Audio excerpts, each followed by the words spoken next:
Hello everyone, मैं आज आपके लिए एक बेहद खास जो है क्लास लेकर आया हूं जिसमें V1 प्लस साइन जी में जितने भी कॉन्सेप्ट है ना वो क्लियर करेंगे। V1 प्लस साइन जी के जो कॉन्सेप्ट है ना आपको बिल्कुल इस वीडियो के बाद कोई भी डाउटफुल नहीं रहेंगे। V1 प्लस साइन जी ना आपने अलग अलग सेंटेंस में आपने देखा होगा, इसके फंक्शन कुछ अलग होते हैं, स्ट्रक्चर सेम होते हुए फंक्शन अलग अलग होते हैं। तो यही आज हमने सीखना है कि V1 प्लस साइन जी का स्ट्रक्चर क्या है और फंक्शन क्या है। स्ट्रक्चर तो आप समझ गए सेम ही है, V1 प्लस साइन जी, V1 प्लस साइन जी, V1 प्लस साइन जी, लेकिन इसका जो फंक्शन है ना वो अलग अलग है। कभी ये क्या बनता है, मेन वर्ब बनता है, कभी ये एक नाउन के रूप में काम करता है तो ये जेरेंड का रूप फंक्शन करता है, ठीक है, जेरेंड बनता है। जब यह एडजेक्टिव का फंक्शन करता है तो पार्टिसिपल इसको कहा जाता है। ठीक, एक बार फिर जाने इसको फंक्शन की। यदि हम V1 प्लस आईएनजी के फंक्शन की बात करें, जब यह मेन वर्ब के रूप में प्रयोग किया जाता है तो ये क्या हो गई, वर्ब हो गई। ठीक है, जब इसको नाउन के रूप में प्रयोग किया जाता है, V1 प्लस आईएनजी को नाउन के रूप में प्रयोग किया जाता है तो क्या होगा, ये जेरेंड हो गए। और जब V1 प्लस आईएनजी को एक एडजेक्टिव के रूप में प्रयोग किया जाता है तो इसको कहेंगे हमें प्रेजेंट पार्टिसिपल। ठीक है, अब तीनों बात क्लियर होगी। V1 प्लस आईएनजी जब मेन वर्ब के रूप में है तो क्या बोलेंगे, इसको वर्ब हो गई। ठीक है, अब जब ये नाउन के रूप में है तो जेरेंड, और जब एडजेक्टिव के रूप में इसको प्रयोग कर रहे हैं तो ये पार्टिसिपल हो गया। ठीक है, लेकिन अभी भी ये डाउट आपका क्लियर नहीं होगा। क्यों? क्योंकि अब आपको ये बात समझनी है कि कब ये नाउन बनता है, कब ये पार्टिसिपल बनता है और कब ये मेन वर्ब बनता है। ठीक है, ये सारे कॉन्सेप्ट अभी हम सीखेंगे। देखो जरा, बी के रूप के बाद ये बी के रूप है हमारे, is, am, are, was, were, been, be और बीइंग। ये बी के 8 रूप होते हैं। इन 8 रूपों के बाद, ठीक है, या बी के रूप के बाद जब हम V1 प्लस आईएनजी लगाते हैं, इनके बाद क्या लगाते हैं, V1 प्लस आईएनजी लगाते हैं तो V1 प्लस आईएनजी क्या होगा, मेन वर्ब होगा। ठीक है, बी के रूप के बाद V1 प्लस आईएनजी लगा हुआ है तो वो क्या है, क्या फंक्शन करेगा, वो मेन वर्ब का फंक्शन करेगा। जैसे एग्जाम्पल देखो, I am playing football, I am playing football, he is writing a letter. तो इस तरह के क्या है सेंटेंस हमारे, हमने बी का रूप देखो यहाँ पर एम आया है और एम के बाद V1 प्लस आईएनजी आया, इसका मतलब क्या है, ये मेन वर्ब है। ठीक है, he was writing a poem, was be का रूप, अभी हम देखा ये बी के रूप है, ये प्रेजेंट का रूप बी का रूप, ये पास्ट का है। ठीक है, तो ये बी के रूप के बाद जैसे ही V1 प्लस आईएनजी आती है तो वो main verb of the sentence है इसके। ठीक है, इस सेंटेंस की क्या है, वो मेन वर्ब है। He has been playing since morning, has been, ये बीन बी का रूप आ गया, इसके बाद V1 plus ING main verb. They will be playing cricket, B आ गया, इसके बाद V1 plus ING main verb. ठीक है, ये डाउट तो बिल्कुल क्लियर हो गया होगा। जैसे ही बी का रूप आया उसके बाद V1 प्लस आईएनजी लगा तो इसका मतलब क्या है, वो मेन वर्ब है। ठीक है, चलो दूसरा कॉन्सेप्ट और देखो, कब हम इसको जेरेंड कब कहेंगे, क्या V1 प्लस आईएनजी की बाद या V1 प्लस आईएनजी जब लगती है सेंटेंस के अंदर तो क्या हम उसको जेरेंड बोल देंगे? नहीं, V1 प्लस आईएनजी को हम तब तक जेरेंड नहीं बोलेंगे जब तक कि वह एक नाउन के रूप में प्रयोग नहीं की गई होगी। V1 प्लस आईएनजी को जब तक एक नाउन के रूप में प्रयोग नहीं किया जाएगा तब तक हम V1 प्लस आईएनजी को जेरेंड नहीं कहेंगे। ठीक है, अब ये नाउन जो है वो सेंटेंस में किस किस रूप में प्रयोग किया जा सकता है, सब्जेक्ट के रूप में, ऑब्जेक्ट के रूप में, या कॉम्प्लीमेंट के रूप में। किसका कॉम्प्लीमेंट, वर्ब का कॉम्प्लीमेंट या प्रेपोजिशन का कॉम्प्लीमेंट, या पॉजेसिव एडजेक्टिव के बाद। ठीक है, अब जरा हम जानेंगे इनको अलग अलग से। ये बात आप समझ गए कि V1 प्लस आईएनजी जब नाउन का काम करता है तभी सेंटेंस में वो क्या बनेगा, जेरेंड बनेगा। ठीक है, या तभी सेंटेंस उसको हम ये कह सकते हैं कि ये जेरेंड है। अब सेंटेंस के एक एग्जांपल हमारे यहाँ पर उसे समझते हैं। Swimming is a good exercise, swimming is a good exercise. अब यहाँ देखो जरा, इज क्या है, मेन वर्ब है। देखो जब सेंटेंस के अंदर केवल एक ही वर्ब होती है ना, वो मेन वर्ब ही होती है। ठीक है, चाहे वो बी का इनमें से कोई भी रूप, जैसे इज, एम, आर, वाज या वर। ठीक है, इज, एम, आर, वाज, वर जो हमारे प्रेजेंट में इज, एम, आर, और पास्ट में वाज वर्ब होते हैं, जब वो सेंटेंस में जब अकेले ही प्रयोग किए जाते हैं तो वो मेन वर्ब होते हैं। लेकिन जब उनके साथ, देखो यहाँ पर भी थे, यदि इनके साथ दूसरी वर्ब आ जाती है, मतलब इनके बाद कोई भी वर्ब आती है तो वो मेन वर्ब होगी और तब ये हेल्पिंग वर्ब बनते हैं। अब यहाँ कोई दूसरी वर्ब है नहीं, इसलिए यहाँ पर क्या है, ये इज के यहाँ पर क्या है, मेन वर्ब। आप कहोगे सर ये रही V1 plus ING, V1 plus ING यहाँ पर आपको वर्ब नहीं कहेंगे। क्यों नहीं वर्ब कहेंगे? क्योंकि यहाँ पर ये सब्जेक्ट के रूप में प्रयोग किया है। ठीक है, कैसे? Swimming is a good exercise, is verb है। आज यदि वर्ब है तो इसका सब्जेक्ट जरूर होगा, तो वर्ब से पहले इसका सब्जेक्ट आता है। जब V1 प्लस ING सब्जेक्ट के रूप में प्रयोग की जाती है तब वो वर्ब नहीं होती, तब वो क्या होती है, जेरंड होती। ठीक है, अब एक बात और समझे, सब्जेक्ट और ऑब्जेक्ट जो है ना सेंटेंस में, सब्जेक्ट और ऑब्जेक्ट सेंटेंस में क्या बनते हैं, नाउन बनते हैं या प्रोनाउन बनते हैं। ठीक है, सब्जेक्ट और ऑब्जेक्ट बनने का काम कौन करते हैं सेंटेंस के अंदर, नाउन या प्रोनाउन। लेकिन यदि हम वर्ब को भी सब्जेक्ट या ऑब्जेक्ट के रूप में प्रयोग करना चाहते हैं तो हमें क्या करना पड़ेगा? देखो, दो तरीके से हम वर्ब को सब्जेक्ट या ऑब्जेक्ट के रूप में प्रयोग कर सकते हैं। कौन कौन सा है? नंबर 1 क्या है, V1 प्लस ING, या दूसरा है टू प्लस V1, मतलब टू इन्फिनेटिव या जो जेरंड है हमारे, वो सब्जेक्ट या ऑब्जेक्ट के रूप में प्रयोग किए गए हैं, तब वो क्या होंगे, वो नाउन होंगे। ठीक है, क्योंकि प्रोनाउन तो होंगे नहीं, ये नाउन के रूप में प्रयोग किए जाते हैं। क्लियर हो गया? अब ये इज क्या है, मेन वर्ब है। अब मेन वर्ब से पहले ये जो V1 प्लस ING है, ये क्या है, एक सब्जेक्ट है इस मेन वर्ब का। जब ये सब्जेक्ट है तो ये जरूर या तो नाउन होना चाहिए या प्रोनाउन होना चाहिए। देखो, वर्ब जो है ना वो प्रोनाउन तो बनेगी नहीं, इसलिए प्रोनाउन को हटा देते हैं। तो ये क्या है, एक नाउन है। अब ये जो नाउन है तो इसका मतलब ये जेरंड है। ठीक है, और देखो ऑब्जेक्ट के रूप में आई लाइक टीचिंग, लाइक क्या है, वर्ब है, और वर्ब के बाद जो V1 प्लस ING आएगा वो क्या होगा, एक लाइक के मतलब वर्ब के बाद V1 प्लस ING क्या होगा, नाउन होगा। क्या होगा, नाउन होगा। यदि V1 प्लस ING एक नाउन है तो इसका मतलब क्या है, जेरंड है। ठीक है, कैसे पता चलेगा? अब आपके सामने थोड़ा सा ये डाउट हो सकता है कि सर हमें कैसे पता चलेगा कि ये ऑब्जेक्ट है। ये जो बताने का जो काम है ना, ये वर्ब ही करेगी। आप वर्ब से प्रश्न पूछो, वर्ब से क्या प्रश्न पूछेंगे, आई लाइक वट, मतलब अपने वट और हुम का प्रश्न पूछना है। तो जैसे हमने वर्ब से प्रश्न पूछा ना, कौन सा प्रश्न पूछा, वट का या हुम का। ठीक है, देखो निर्जीव चीज के लिए आप वट का प्रयोग करें और लिविंग बीइंग के लिए हुम का प्रयोग करें। आई लाइक वट, मैं चाहता हूं क्या। अब उस क्या का जो जवाब आया है ना, वट का जो जवाब आया है वही हमारा क्या होगा, नाउन होगा। ठीक है, आई लाइक वट, मतलब सॉरी, आप नाउन को अभी नहीं, या हम क्या मानेंगे, तो वट और हुम का जो जवाब होगा ना वो हमारा क्या होगा, ऑब्जेक्ट होगा। पहले हम इसको ऐसे जानेंगे। ठीक है, वट और हुम का जो जवाब होगा वो हमारा क्या होगा, ऑब्जेक्ट होगा। ठीक है, अब V1 प्लस ING जब ऑब्जेक्ट के रूप में प्रयोग की गई है तो इसका मतलब वो क्या है, वो जेरंड है। अब क्लियर होगा? आई लाइक टीचिंग, क्या यहाँ पर टीचिंग क्या है, एक ऑब्जेक्ट है, और ऑब्जेक्ट बनने का अधिकार किसको है, ऑब्जेक्ट बनने का अधिकार, या यहाँ पर अगर हम बात करें V1 प्लस ING एक ऑब्जेक्ट है तो ये क्या है, जेरंड है। ठीक है, he loves playing games, loves हमारी मेन वर्ब होगी, और मेन वर्ब के बाद V1 प्लस ING क्या है, प्लेइंग क्या है, यहाँ पर एक ऑब्जेक्ट है। ही लव्स व्हाट, वह चाहता है या प्यार करता है किसको, प्लेइंग गेम्स। ठीक है, तो प्लेइंग क्या है, एक ऑब्जेक्ट है।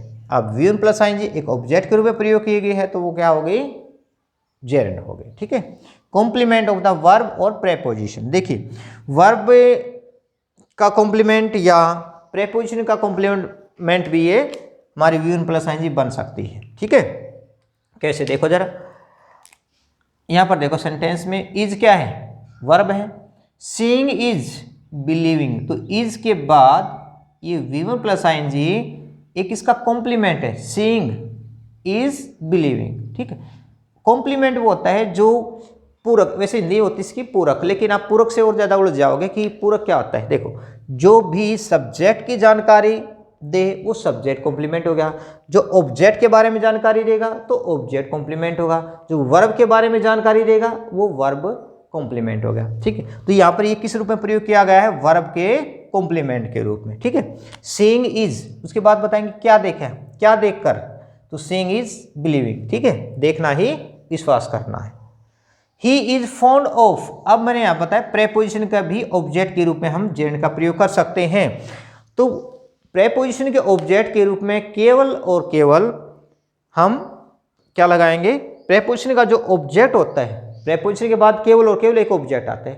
प्रेपोजिशन के बाद क्या आता है, एक ऑब्जेक्ट आता है, और ऑब्जेक्ट बनने का अधिकार किसको है, या तो नाउन को या प्रोनाउन को। ठीक है, ऑब्जेक्ट बनने का अधिकार किसका है, वैसे सब्जेक्ट और ऑब्जेक्ट दोनों का अधिकार किसका है, नाउन का ही है, या प्रोनाउन बनेगा। ठीक है, तो सब इस प्रेपोजिशन के बाद जो भी शब्द आता है वो उसका ऑब्जेक्ट होता है। यदि ये V1 प्लस ING इसका ऑब्जेक्ट है तो ये क्या है, जेरेंड है। कंफर्म हो गया, चलो ठीक है। आफ्टर पॉजेसिव एडजेक्टिव, अब पॉजेसिव एडजेक्टिव को समझो पहले। पॉजेसिव एडजेक्टिव होता है अधिकार सूचक, जो अधिकार दिखाने वाले जो विशेषण होते हैं उनको बोलते हैं पॉजेसिव एडजेक्टिव। इनमें कौन कौन से हैं, my, our, your, his, her, their, its और राम्स। यहाँ पर किसी के नाम के साथ अपोस्ट्रोफी एस लगा देते हैं तो पॉजेसिव एडजेक्टिव बन जाता है। यदि अकेला मान लीजिए यहाँ पर राम है, Ram is a good boy, Ram एक अच्छा लड़का है, तो राम वहाँ पर क्या है, एक नाउन है। ठीक है, किसी का नाम होता है वो नाउन होता है, लेकिन जैसे इसके साथ अपोस्ट्रोफी एस लग गया ना तो वो क्या हो गया, पॉजेसिव एडजेक्टिव बन जाता है। क्लियर।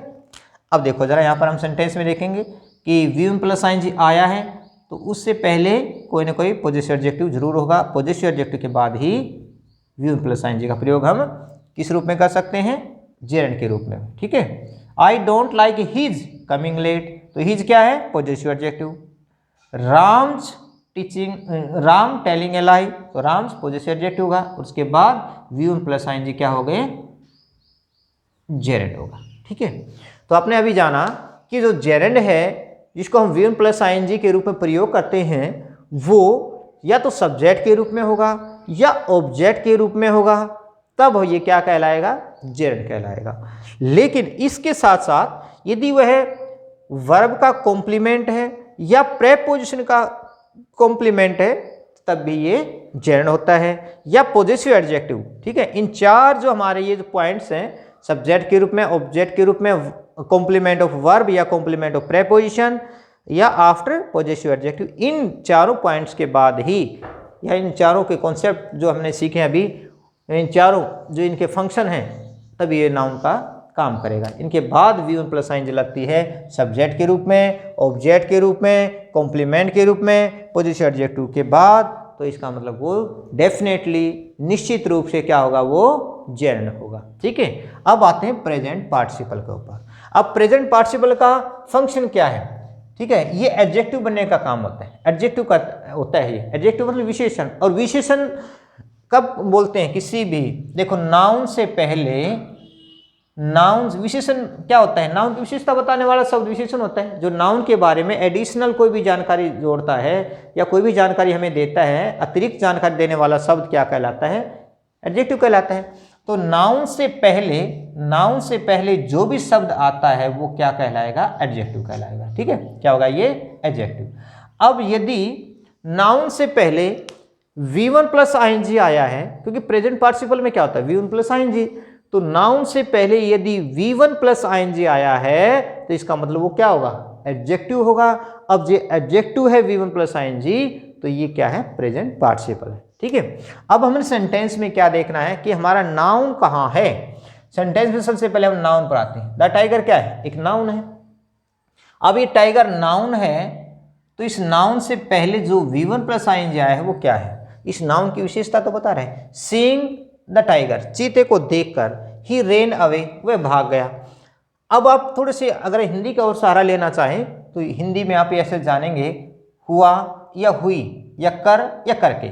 यदि आप सेंटेंस की हिंदी बनाते हैं, V1 प्लस ING की हिंदी बनाते हैं, तो आपको यदि इनमें से कोई भी क्लू मिलता है, जैसे हुआ, हुई, कर या करके, जैसे सीइंग द टाइगर, चीते को देखकर, चीते को देखकर, ठीक है, ही रेन अवे, वह भाग गया। A running deer was shoot, running deer was shoot. अब क्या देखो, डियर क्या है, एक नाउन है।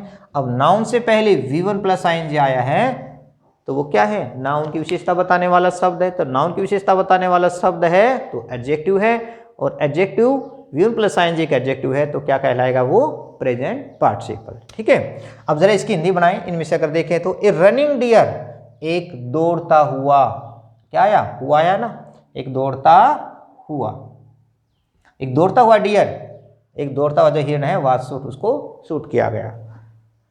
He stopped the running car. अब जरा देखो, कार, यदि सेंटेंस में, यदि आपसे ऐसे भी आ सकते हैं, हमारे पेपर के अंदर ऐसे भी पूछा जा सकता है कि ये जो वर्ड है V1 प्लस ING जो है ना, वो क्या फंक्शन कर रहा है, एक एडजेक्टिव है, मतलब एक प्रेजेंट पार्टिसिपल है, नाउन है, या मेन वर्ब ऑफ है। ठीक, अभी आपने समझ लिया कि जैसे ही हमने सबसे पहले नाउन को देखा और नाउन से पहले V1 प्लस ING है तो वो क्या होगा, प्रेजेंट पार्टिसिपल। ठीक है, he stopped the running car, उसने क्या की, उसने एक चलती हुई, दौड़ती हुई गाड़ी को रोका, दौड़ती हुई, हुआ या हुई, ठीक है, ऐसे भी आप समझ सकते हैं। आई बॉट, मैंने खरीदी, क्या, ये डॉल नाउन है और नाउन से पहले V1 प्लस ING क्या होगा, क्या होगा, V1 प्लस ING एडजेक्टिव होगा। अब इतने बताने के बाद तो आपको बिल्कुल क्लियर हो ही गया होगा, नाउन से पहले V1 प्लस ING एडजेक्टिव है, यदि ये एडजेक्टिव है तो इसका प्रेजेंट पार्टिसिपल है। आई बॉट, मैंने खरीदा, क्या, ए डांसिंग डॉल, एक डांसिंग डॉल खरीदी, नाचने वाली गुड़िया खरीदी। ठीक है, तो डॉल की विशेषता बता रहा है। I saw him playing cricket, cricket noun है और नाउन से पहले V1 प्लस ING, नाउन से पहले V1 प्लस ING क्या होगा, एडजेक्टिव है, एडजेक्टिव है तो प्रेजेंट पार्टिसिपल हो गया। क्लियर। अब आपको थोड़ा सा एक पॉइंट और समझना है, find out the function of ING। अब ING का फंक्शन इन सेंटेंस में ढूंढना आपने। फाइंड आउट का मतलब होता है ढूंढना, पता लगाना। अब पता लगाओ भाई, इन सेंटेंस में जो V1 प्लस जो ING लगी हुई है वो उसका फंक्शन क्या है। सोहन इज बोरिंग, हमने एक सेंटेंस आपके सामने है ये कि सोहन इज बोरिंग। सोहन क्या है, एक बोरिंग है, एक बोरिंग व्यक्ति है। ठीक है, अब मुझे ये बताएं तो V1 प्लस जो ING है वो क्या है, यहां पर नाउन है, मतलब एक बार समझो, V1 प्लस ING यहां पर क्या है, मेन वर्ब है या जेरेंड है या प्रेजेंट पार्टिसिपल है, ये आपने यहां पर जानना है।